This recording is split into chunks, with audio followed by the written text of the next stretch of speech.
Você abre a sua Bíblia no livro de 2 Coríntios, capítulo 8, versículo 12.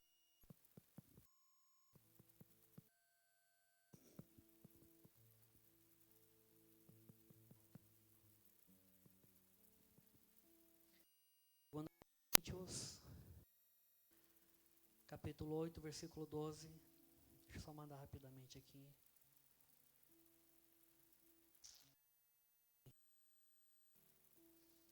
Porque se existe disposição, isso é aceitável, conforme que alguém possui, e não segundo o que não tem. Essa palavra é uma palavra sobre oferta. O que significa essa palavra? Quero que coloque de novo esse versículo para mim, só fazer uma contextualizar. Existe disposição. O que é disposição? É vontade. Disposição é desejo. Isso é aceitável conforme que alguém possui e não segundo o que não tem. Quando estamos falando aqui de oferta ou de dízimo, nós não estamos falando aquilo que você não tem. Nós estamos falando aquilo que você está disposto a ofertar. E a palavra fala muito sobre os dízimos, né? Tudo aquilo que eu devolvo para Deus, aquilo que eu ganho, eu devolvo para Deus. Não apenas de uma maneira simbólica, mas de uma maneira em disposição. E disposição é desejo, é querer, é falar. A minha disposição, ela está em ti. Então, sempre que eu estou disposto a fazer algo, eu desejo aquilo, eu aceito aquilo, o meu coração ele não fica pesado, ele não fica sobrecarregado. Sempre quando eu prego sobre oferta e dízimo, eu sempre fico muito grato a tudo aquilo que Deus ele tem feito nas nossas vidas. E uma coisa que eu te pergunto, você quer viver pela provisão ou pela prosperidade? Quantos querem viver pela provisão? Levanta sua mão. Quantos querem viver pela prosperidade? Então, ensinar algo. Aqui existe uma porta muito importante.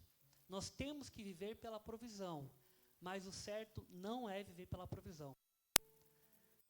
Ensina que de Deus provê todas as coisas, mas a Bíblia nos instrui que nós temos que viver pela prosperidade. E o que é viver pela o que significa viver pela prosperidade? Significa que através do teu trabalho, daquilo que você faz, ele vai ser próspero. Isso vai prosperar a tua vida. E você não vai necessitar diariamente da provisão. Parece até uma frase reversa. Ensinando que você não tem que viver da provisão, mas você tem que viver da prosperidade. A prosperidade de Deus, ela tem que ser latente na sua vida. Porque se você da provisão, você sempre vai estar ali um pouco sempre esperando algo. E a gente não pode esperar algo. A gente tem que esperar de Deus. E a gente tem que ser provedor das pessoas. Se alguém às vezes precisa de você, ou se alguém necessita de algo, você também tem que elas. Por isso que quando a gente pergunta quem quer viver sobre a provisão e a prosperidade, sempre seja assertivo a prosperidade. Não é que Deus não tem que prover na tua vida. Deus ele vai prover na tua vida. Mas você vai ter que viver pela prosperidade. Porque se você sempre viver pela provisão de Deus, nunca na tua vida você vai ter uma realidade de prosperidade. Engraçado isso, né? Poxa, mas Deus ele provê todas as coisas. Sim, ele provê, dele vem todas as coisas. mas eu preciso viver pela prosperidade. Amém? Quero que vocês coloquem em pé. Se você tem o seu dízimo, a sua oferta, essa chave, tem as maquininhas lá atrás, se sinta à vontade, se sinta com liberdade. Eu vou orar pela tua vida. Erga a sua mão direita. Senhor, queremos viver, ó Pai, pela tua prosperidade. Não que a tua provisão seja excelente na nossa vida, não seja aceitável, mas queremos ser prósperos em Ti, Senhor. Tua palavra fala que iremos ser prósperos na saúde, na nossa vida financeira, na nossa vida pessoal, profissional. E eu oro essa noite, ó Pai, pedindo a Tua prosperidade em abundância nas nossas vidas. Eu te peço, Pai, por aqueles que necessitam de um milagre, necessitam de porta, necessitam, Pai, fechar negócios, que haja a Tua prosperidade, Senhor. Em nome de Jesus, é isso que nós te pedimos essa noite. Amém e amém. Tem liberdade de ter aqui o seu dízimo, a sua oferta. Aqueles que querem fazer um Pix também, tá tudo certo. Eu vou passar mais um recadinho. Eu mandei no mídia aí um propósito para começar. Se chama 1+1, que vai dar início ao nosso propósito que vai começar em junho.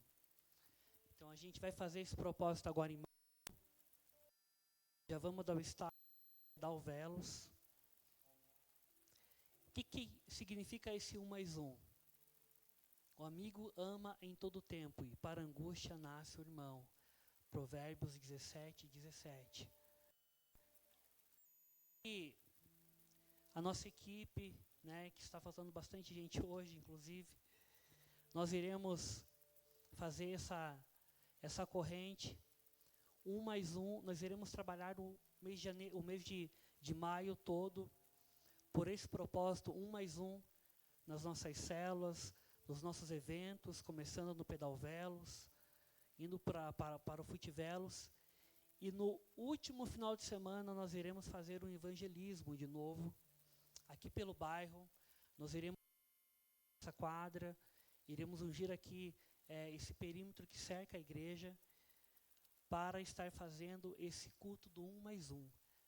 E no primeiro final de semana de junho, nós estaremos nos reunindo aqui com o culto do 1+1. Então nós iremos trabalhar todo o mês de maio por esse objetivo. Nós iremos convidar as pessoas, iremos falar de Jesus, iremos tentar trazê-las para a igreja, e no nosso primeiro final de semana de junho, nós iremos fazer esse evento, culto do 1+1. Então, lembrando, maio, trabalharemos esse propósito. É um propósito que Deus colocou no meu coração. E no primeiro final de semana do mês de junho, nós estaremos aqui, nós iremos colocar aqui alguns brinquedos, algumas coisas para o pessoal brincar, iremos fazer uma cantina, iremos fazer o culto do 1+1. Amém? Nós queremos contar com você. Eu tenho outro recadinho aqui. Semana que vem tem nosso encontro com Deus. Nós conseguimos levar 2 pessoas, uma pessoa que não é da igreja e uma pessoa que é da igreja, né? O nosso objetivo foi fazer o nosso nhoque, né? Eu quero já reforçar, gente, a gente nunca faz nada. Então, assim, quando a gente pede para que vocês, a igreja, né, o pessoal que está no nosso culto, nós pedimos para que haja uma corrente, e essa corrente ela possa reverberar além dos nossos limites. Então, assim, poucas pessoas, a gente vendeu muito mais para fora, não que não seja o objetivo, mas a gente vendeu muito mais para fora do que para dentro da igreja. Talvez, até falei com a Daisy, a gente às vezes acaba divulgando muito rápido as coisas, né? Só que, mesmo assim, é algo negativo. Então, quero trazer esse alerta. Toda vez que a gente faz uma corrente ou a gente faz um propósito, a gente não faz para nós. A gente está fazendo em prol da igreja, em prol do ministério, né? Então, fica um pouco aqui o meu alerta, né? Em maio, nós teremos a reunião com a equipe. Nós recebemos uma direção de Deus para estar fazendo uma outra, tomando um outro rumo, né? Daquilo que Deus tem, daquilo que Deus falou no nosso coração. Sexta-feira tivemos a nossa vigília. Não consegui estar. Eu estava doente, a gente pegou uma virose. Inclusive, o Jadez não está aqui, porque o Theo também pegou, a Zoe pegou, está todo mundo meio doente, né? Mas nós iremos startar de novo a nossa oração de sexta-feira. Já começou semana passada, esse mês agora de maio vai ter novamente, né? E vai ter um propósito também que eu vou falar com a oração de sexta-feira.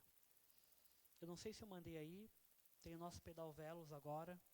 Coloca o pedal aí, dia 1º de maio. Quem que pode compartilhar aqui, gente, esse pedal?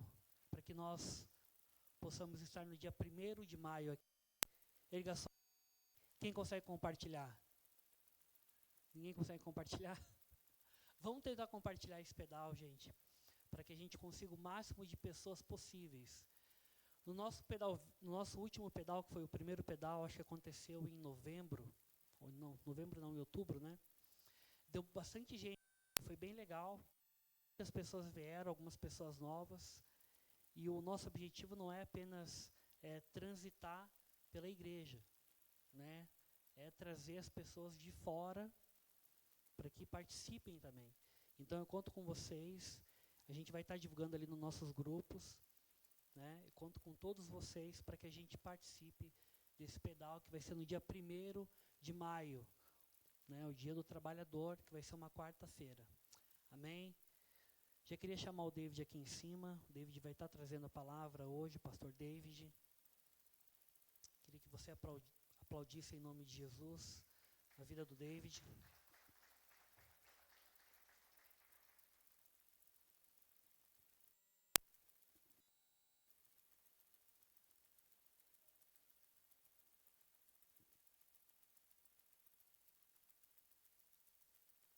Noite, igreja. Paz seja convosco, amém? Gostaria de te convidar a colocar em pé.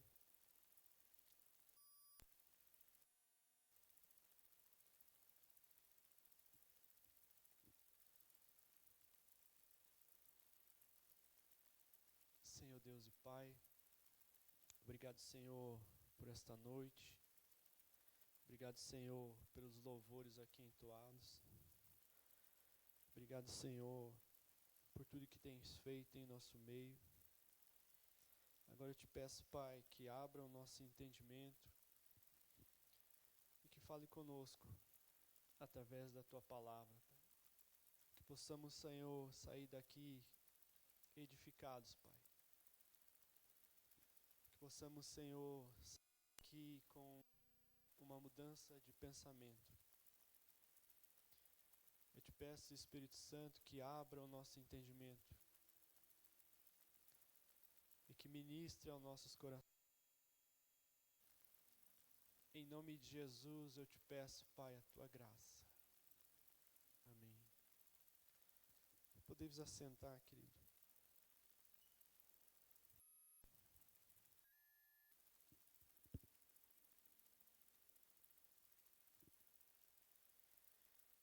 Pediram para mim compartilhar com vocês com o seguinte tema: uma nova geração.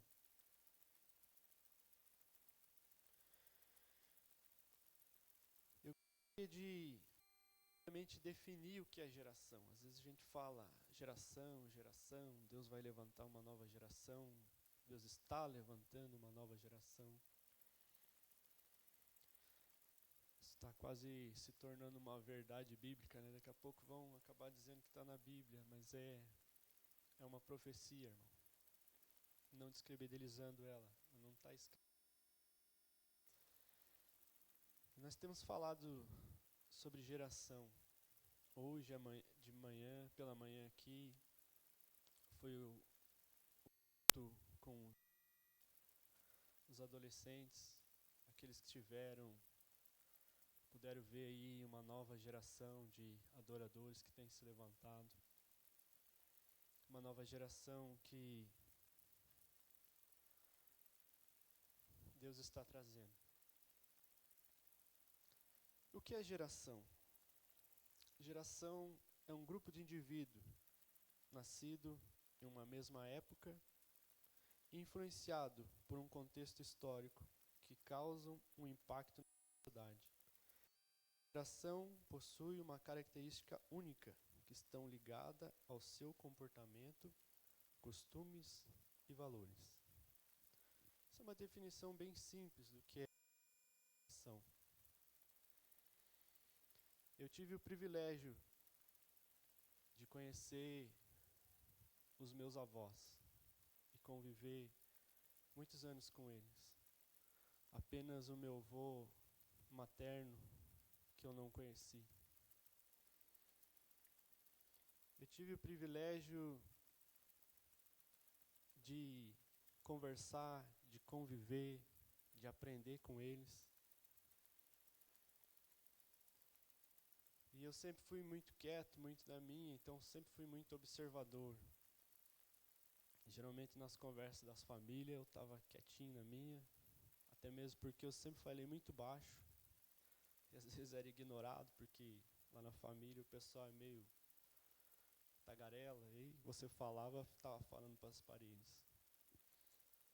Mas eu sempre gostei de sentar, de conversar com o meu avô, saudoso, a gente fala em Ô João. Faz lembrar muito, o pai faz lembrar muito ele, tanto que os irmãos dele chamam ele de Joãozinho. Eu tive o privilégio de jogar videogame com meu avô. Tive o privilégio de posar na casa da minha avó paterna, assembleiana, 50 anos na Assembleia. Tive o privilégio de conhecer a bisavó, a mãe da vó Conceição, que muitos conheceram. Serviu nessa casa durante muitos anos, como diaconisa. E ainda conheci a minha bisavó paterna também, Joaquina, mas essa eu tenho uma vaga lembrança, porque eu era muito pequenininho. Mas eu tive o privilégio de conhecer, de acompanhar histórias.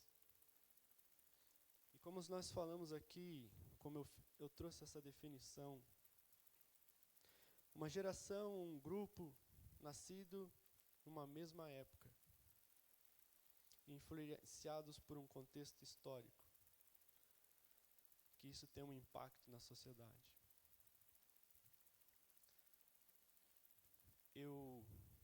Sendo eles, eu vi que a sua forma de viver, que os seus pensamentos era muito diferente da atual.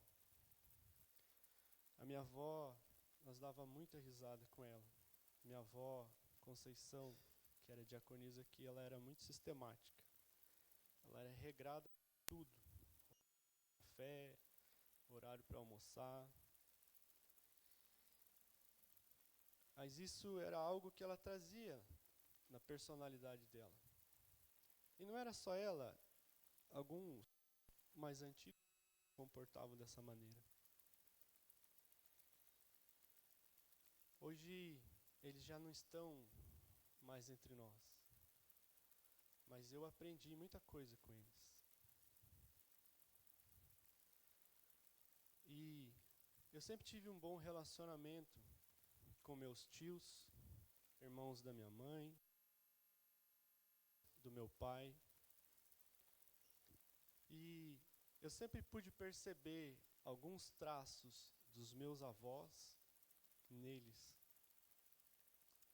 Tanto que a gente brinca com alguns irmãos da minha mãe, o qual que é mais parecido com a avó, qual que tem mais o estilo, qual que se parece mais.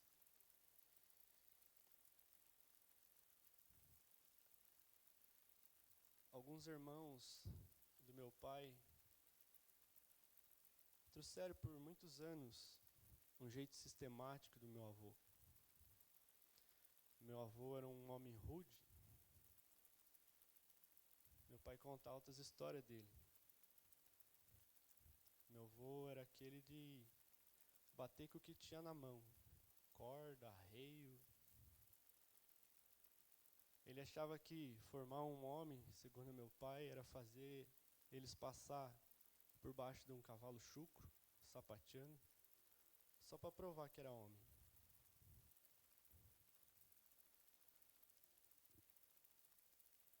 E essas coisas vão mudando, querido, essas coisas vão evoluindo. Meu pai, os irmãos dele, aprenderam com meus avós. Mas muita coisa eles perceberam que era exagero. Sabe, querido, se você escutar algumas histórias do meu pai, você vai entender quando eu falo exagero. É exagero mesmo. Quando eu falo do meu avô, eu não tô exagerando. Pra vocês terem ideia, uma vez ele entrou a cavalo dentro da igreja. É verdade ou não é?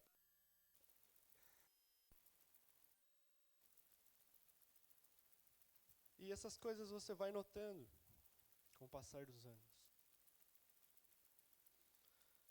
Aí tem meus tios, aí vem meus primos. E a gente aprendeu muita coisa com nossos avós. E a gente aprendeu muita coisa com os nossos tios. Não apenas com os nossos pais.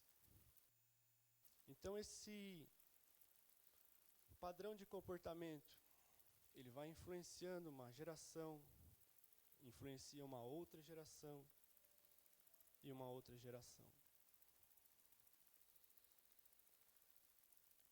Eu creio que você que teve a oportunidade de ter um pai, de ter um avô, e sabendo como eram as coisas antigamente, você olha como as coisas estão hoje, você vê que muita coisa mudou.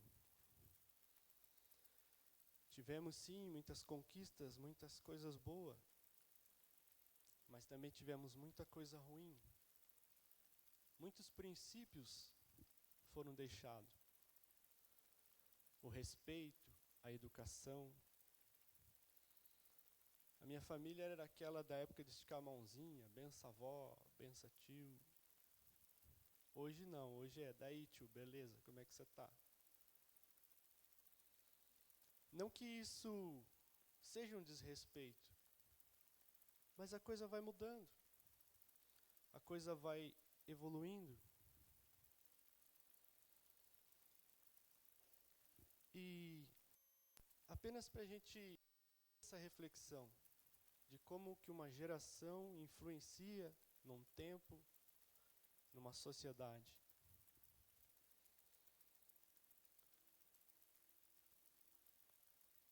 Isso sempre foi assim, desde a criação. E sempre vai ser. Deus criou o homem, a mulher, colocou no jardim do Éden, condições normal. Deus planejou uma família para que o pai instruísse o filho instruísse o neto, e assim por diante. Mas isso, eu estou falando da nossa vida natural. Estou falando dos meus pais, dos meus tios, dos meus avós. Mas o tema é uma nova geração. Mas isso dentro do contexto religioso, espiritual, dentro da igreja. Como que isso funciona dentro da igreja?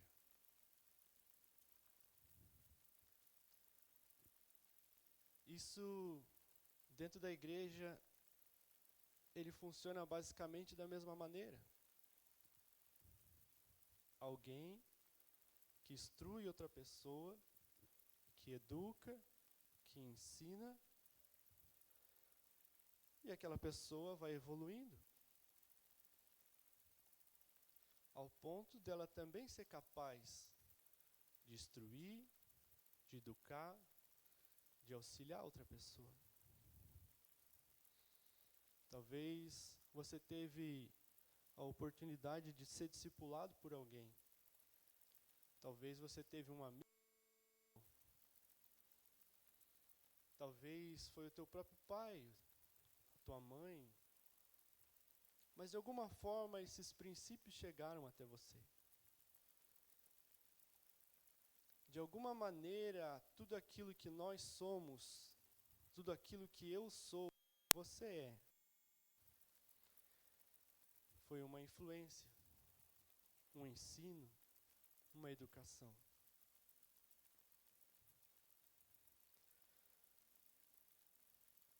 E a forma que Deus deixou para a igreja,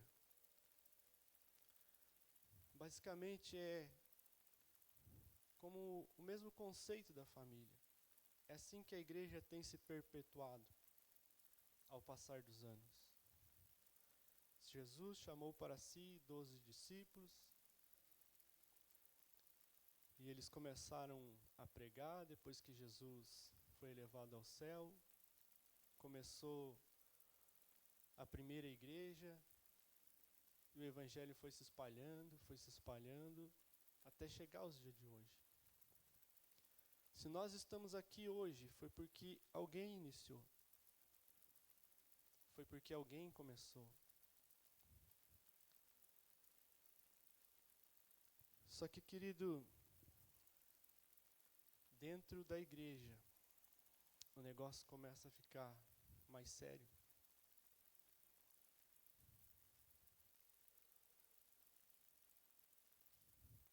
Como eu disse, você que teve a oportunidade de conversar, de ter um pai, de ter um avô, você viu que muita coisa mudou.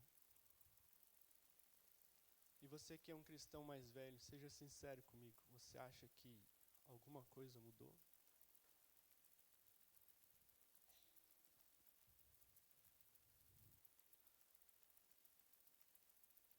Gostaria de pedir à mídia que colocasse para nós Mateus, capítulo 2, versículo 13.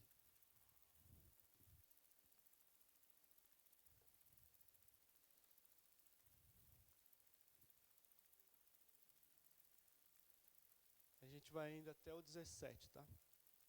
Depois que partiram, eis que um anjo do Senhor apareceu a José em sonho. Ele disse: levanta-te, toma o menino e sua mãe e foge para o Egito. Permanece lá até que eu diga, pois Herodes há de procurar o menino para o matar. José se levantou, tomou o menino e sua mãe durante a noite e partiu para o Egito. E esteve lá até a morte de Herodes. Assim se cumpriu o que o Senhor tinha dito, através do profeta: do Egito chamarei o meu filho. Quando Herodes percebeu que havia sido iludido pelos sábios, irou-se terrivelmente e mandou matar todos os meninos de 2 anos para baixo. Diga comigo, querido, todos os meninos. Em Belém, em toda circunvizinhança, de acordo com as informações que havia obtido dos sábios. Então se cumpriu o que fora dito pelo profeta Jeremias. Ouviu-se uma voz em Ramá, pranto e grande lamentação. É Raquel que chora por seus filhos e recusa ser consolada, pois já não existem.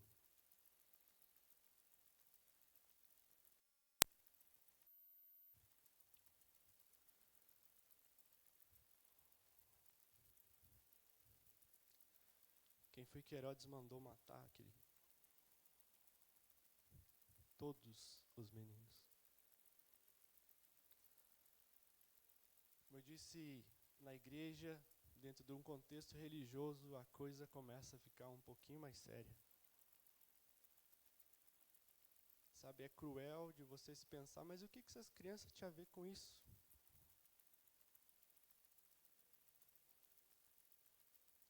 Já imaginou você perder um filho porque estava atrás do Salvador?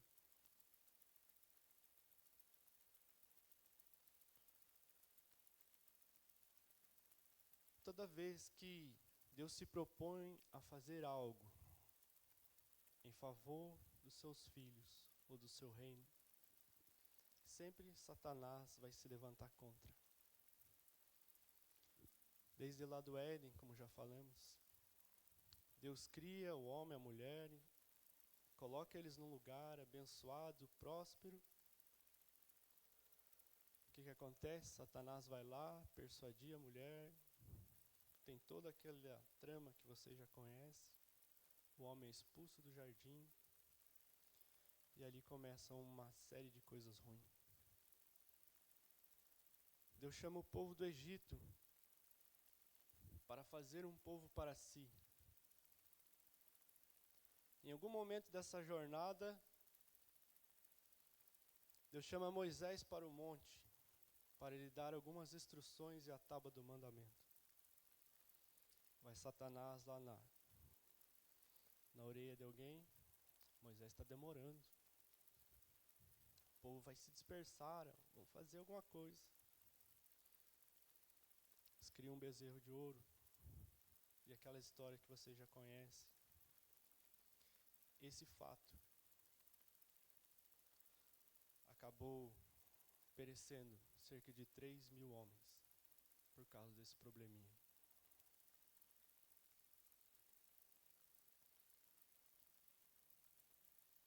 Sempre haverá um embate, um ataque de Satanás.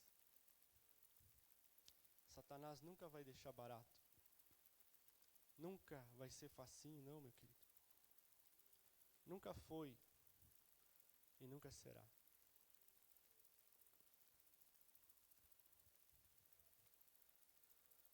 Esse texto que nós lemos, como falei, chega a ser um pouco cruel, doloroso de se pensar. Aquela profecia que Raquel não queria ser consolada, porque não tinha o que consolar. O filho já não estava mais vivo.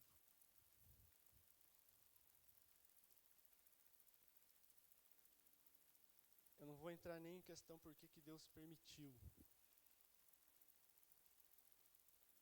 Tem uma coisa que Deus não gosta de ser questionado. Algumas coisas Ele determina e pronto, acabou, e foge ao nosso entendimento. O que essas crianças tinham a ver com isso? Porque eu escolhi esse texto para te chamar a tua atenção de o quanto isso é sério.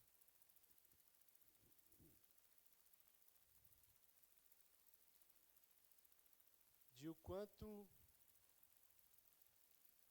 Satanás não brinca. Se ele pudesse, ele te despedaçava todinho. Mas eu não quero que você tenha medo disso também. Eu quero te chamar a uma consciência. Porque a nossa vitória já é certa, amém?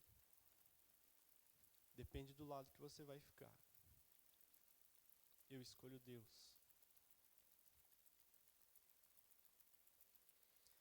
Não é para você ter medo, querido. É para você saber lidar com a coisa. Como essa tomada aqui. Energia elétrica mata, não mata? Natan queria ligar o carregador dele lá em cima. É tudo 220. E você pensa nisso? Você tem medo? Porque você sabe que não vai dar choque. Você fazendo a coisa correta, não vai dar errado. Então, querido, não precisa ter medo. Algumas coisas você precisa ter o entendimento para você não fazer bobagem.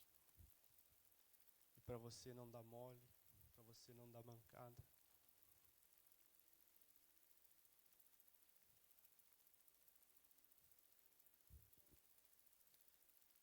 eu disse, no reino, as coisas ficam mais sérias. É claro que eu comecei aqui falando sobre meus avós. Existe sim uma influência negativa. Muita coisa mudou, a criminalidade, a palavra de um homem já não vale tanto. Por mais que ele vale, que ele tenha seja um homem de valor, devido a tanta pessoa desonesta, já não é tão simples. Então, querido, falando numa nova geração, coloca a imagem para nós lá, Mateus, faz favor.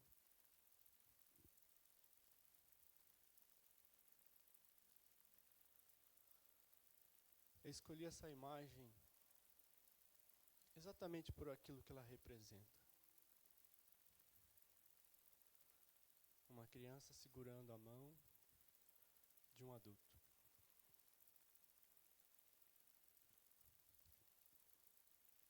Eu, você, nós somos responsáveis por essa nova geração.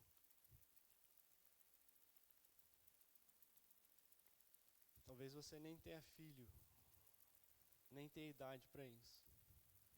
Mas talvez você já tenha uma maturidadezinha espiritual. E é isso que eu quero que você entenda. Você, de certa forma, é o pai ou a mãe de alguém. De certa forma, até mesmo involuntariamente, às vezes, você vai instruir, você vai influenciar uma nova geração.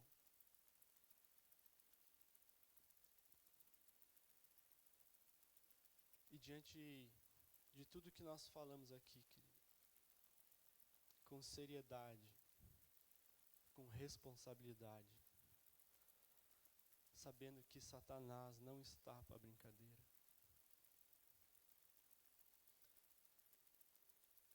Talvez alguns pregadores chegam a afirmar que nós somos a última geração.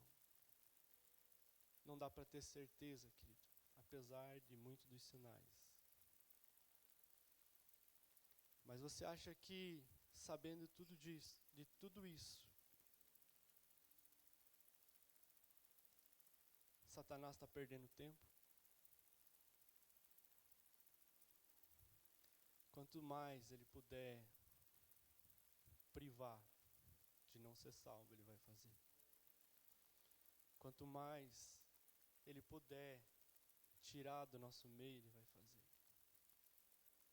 Quanto mais ele puder trabalhar na tua mente, te desanimando, fazendo você olhar para coisas que você não deveria olhar, pode ter certeza que ele vai fazer. Criancinhas não foram poupadas. Eu não sei se você tem essa consciência aqui. Se você não tem, fique tendo.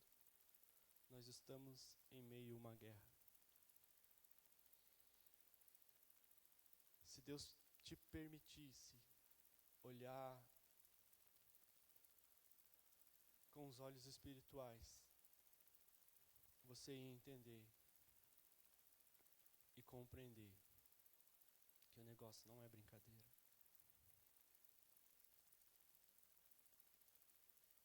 Sabe, querido, às vezes a gente conclama o povo, vamos orar, vamos jejuar, vamos batalhar. Pra quê? Tô cansado. Não dê vacilo, meu querido. Não dê vacilo. Mas não fique com medo. Eu não quero que você saia daqui com medo. O David pregou um negócio lá.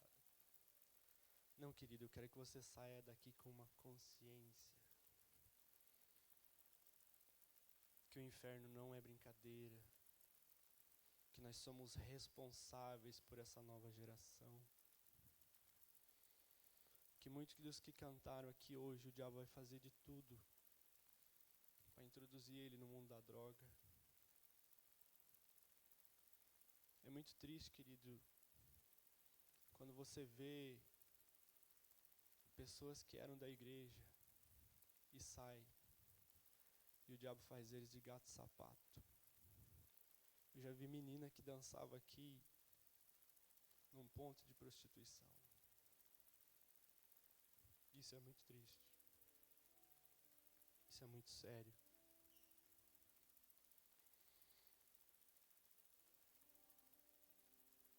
Sabe, querido,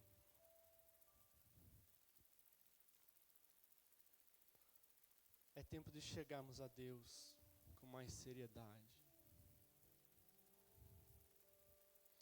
Nós somos responsáveis por essa geração. E eles procuram um pai. Apesar que Jesus disse, não chama ninguém de pai na terra, porque pai é Deus, mas a referência, espero que você entenda o que eu quero dizer. Muitos deles procuram isso. Talvez ele não tenha em casa alguém para conversar. Talvez na casa dele é só briga, é só discussão. E a vontade dele é pôr um foninho e chorar.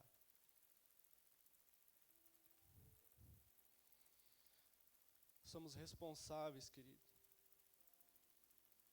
Eles têm que ver em nós o exemplo. Nós temos que dar continuidade a essa geração. Esse evangelho vai ter que continuar, querido.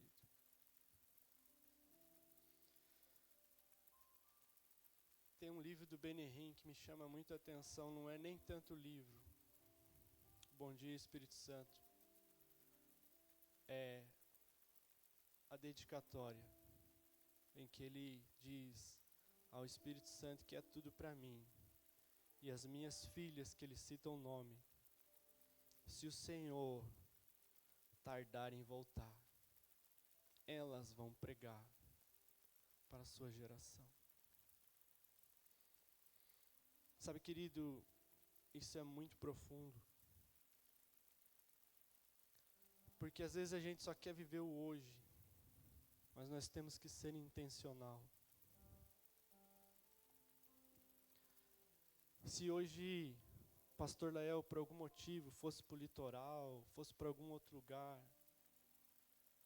talvez tivesse aí eu, Davi, mais ou menos a mesma faixa etária. Mas e os que vão vir?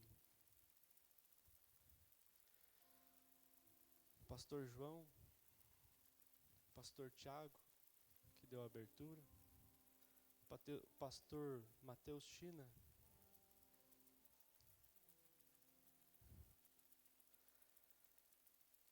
vocês vão fazer a diferença, querido.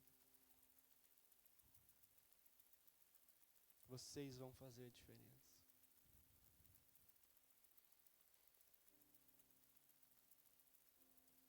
Somos responsáveis, direta e indiretamente, porque eles olham para você. Eu olhei para alguém, eu tive os meus referenciais.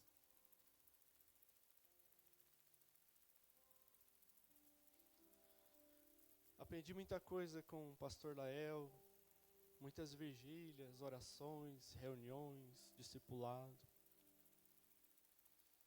Mas também não foi só ele. Um dia ele convidou um homem chamado Joel Engel para a nossa igreja. Foi a primeira vez que eu vi milagres e alguma coisa num nível um pouco maior. Era uma coisa que o pastor estava buscando. Eu fui para casa e eu era muito jovem. Eu falei, Deus, eu quero viver isso na minha vida. Eu quero ver milagre na tua casa. Aquilo que eu leio na Bíblia, aquilo que eu escutava a minha avó assembleiana dizer que ela via na igreja. Eu quero ver isso, Senhor. Considero muito um pregador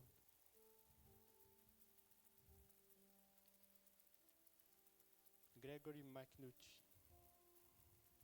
Eu acredito que ainda não teve um homem tão apaixonado como esse. É é falecido alguns anos atrás. Gregory McNulty, seu discipulador Leonard Ravenhill, amigo de A.W. Tozer.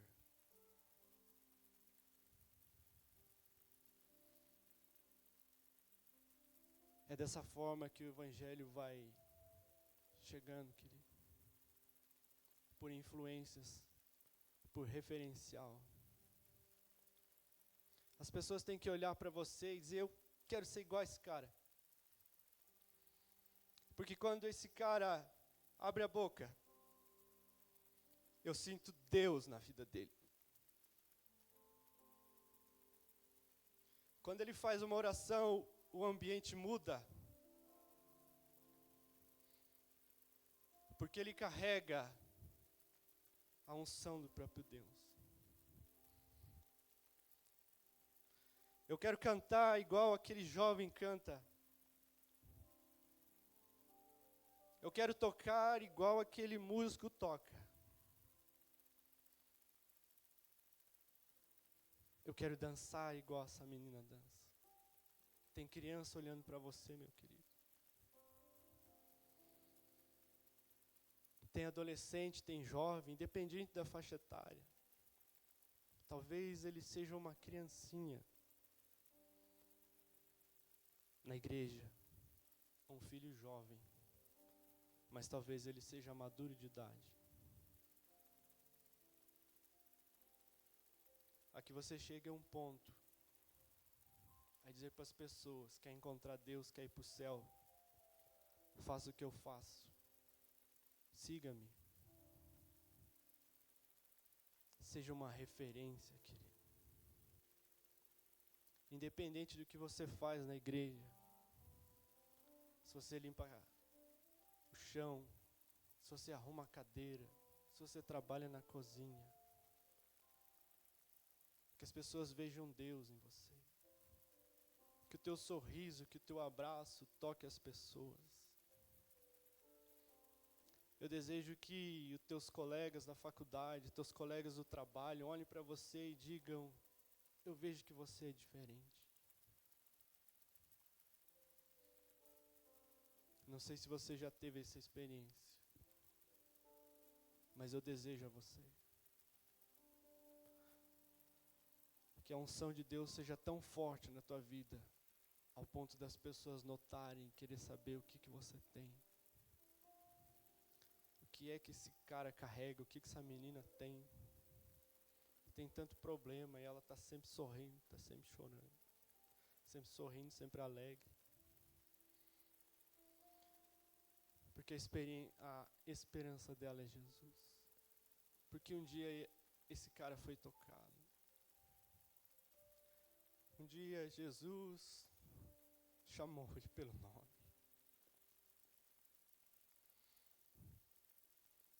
Talvez numa igreja, talvez no seu quarto, talvez na sala. É impossível você ter um encontro com Jesus e a sua vida não ser transformada. É impossível.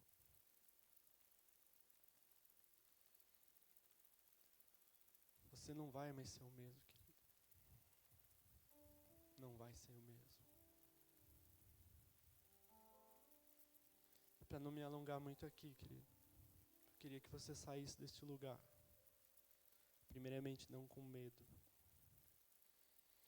com consciência.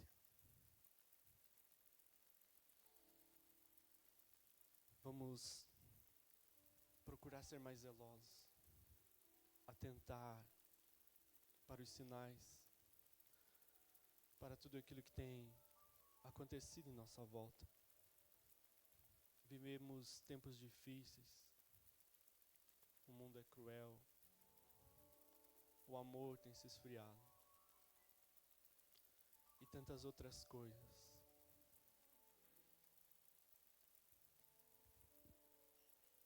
Ajude alguém, querido. Invista num jovem, num adolescente. Às vezes dá trabalho, mas é sua responsabilidade. é minha responsabilidade. Não é porque eu carrego um título de pastor hoje. Mas você talvez não tenha esse título. Sinceramente, o diabo não liga muito para uma carteirinha. Você pode ser um pastor lá na escola, na faculdade, onde você estiver. Seja essa referência. Ajude a formar uma nova geração.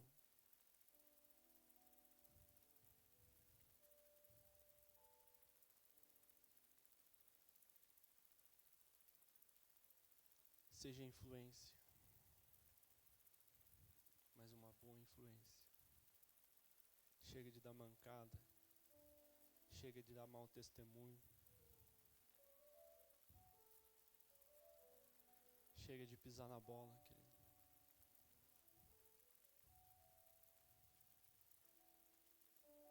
Eu gostaria de te convidar a vir aqui na frente, bem juntinho, para a gente poder orar.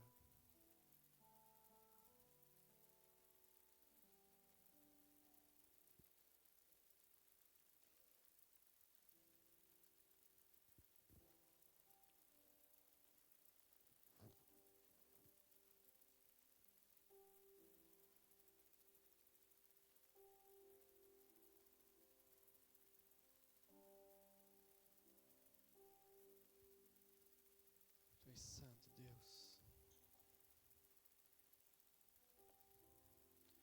Quantos querem contribuir para influenciar uma nova geração? Você quer ser uma referência, querido?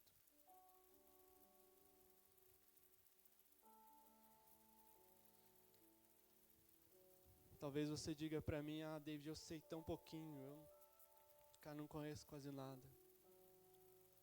Vou te contar uma historinha. Uma época que, no início da minha caminhada, eu orava a Deus. Deus, eu tenho que aprender tanto ainda. Sei tão pouco. E fui orar e Deus me deu uma visão de entendimento. Eu andava por um caminho e tinha um homem. Ele tinha alguns cocos. E ele estava com muita sede.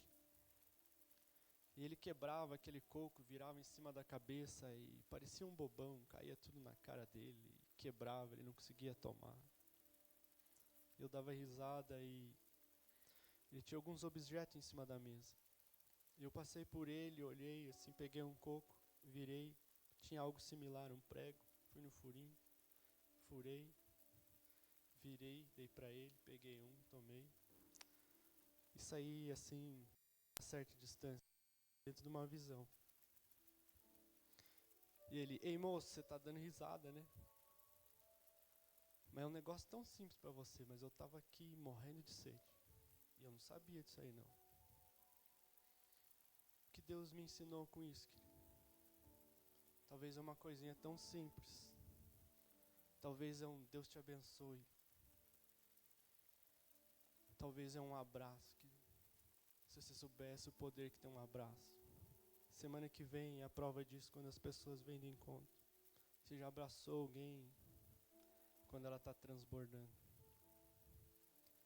Um abraço pode fazer muita coisa. É o pouco que você sabe. É o simples. Mas debaixo da unção, debaixo da graça. Talvez a tua mensagem seja simples, não seja carregada de teologia. Talvez tenha algumas histórias. Mas se ela for carregada de graça, querido, vai superabundar. Queria pedir que o Ministério de Louvor entoasse uma canção bem de leve. Para que você gastasse esse minutinho, para você refletisse. Eu te levei a pensar. E agora eu queria que você pensasse. Talvez você já está fazendo alguma coisa, se você pode fazer mais. Se alguém está olhando para você no seu trabalho, na sua casa. E você tem falhado como referência. que você precisa consertar. E peça a Deus que te dê a direção.